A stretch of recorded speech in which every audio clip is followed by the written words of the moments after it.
महाकुंभमेळ्यात भीषण आग, एकामागून एक सिलेंडरचे ब्लास्ट, अनेक तंबू जळून खाक। महाकुंभात भीषण आग लागल्याची घटना समोर आली आहे। तंबूत ठेवलेले सिलेंडर सतत ब्लास्ट होत आहेत। या आगीत 20 ते 25 तंबू जळाले असल्याची माहिती मिळत आहे। आखाड्यासमोरील रस्त्यावरील लोखंडी पुलावरील आग लागली असून अग्निशामक दल घटनास्थळी पोहोचले आहे। आग आटोक्यात आणण्याचे प्रयत्न सुरू आहेत। उपलब्ध माहितीनुसार प्रयागराज महाकुंभाच्या सेक्टर 19 नगरमध्ये भीषण आग लागली। अग्निशामक दलाच्या गाड्या घटनास्थळी पोहोचल्या आहेत। आगीवर नियंत्रण मिळवण्याचे काम सुरू आहे। महाकुंभात अनेक तंबूंना आग लागल्याने गोंधळाचे वातावरण निर्माण झाले। आगीमुळे मंडपात ठेवलेले सामान जळून खाक झाले। आगीवर नियंत्रण मिळवण्याचे शर्थीचे प्रयत्न सुरू आहेत। आगीची माहिती मिळताच अग्निशामक दलाच्या अनेक गाड्या घटनास्थळी पोहोचल्या।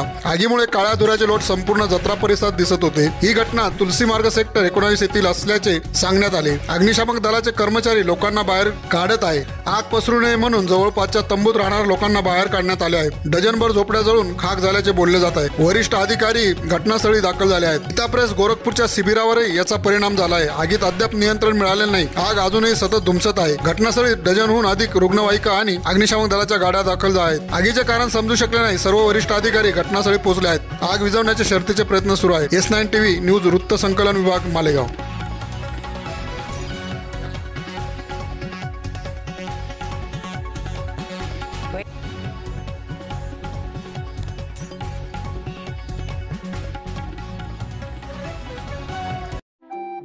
आपल्या चॅनलला नक्की सबस्क्राइब करा, बेल आयकॉन दाबायला विसरू नका।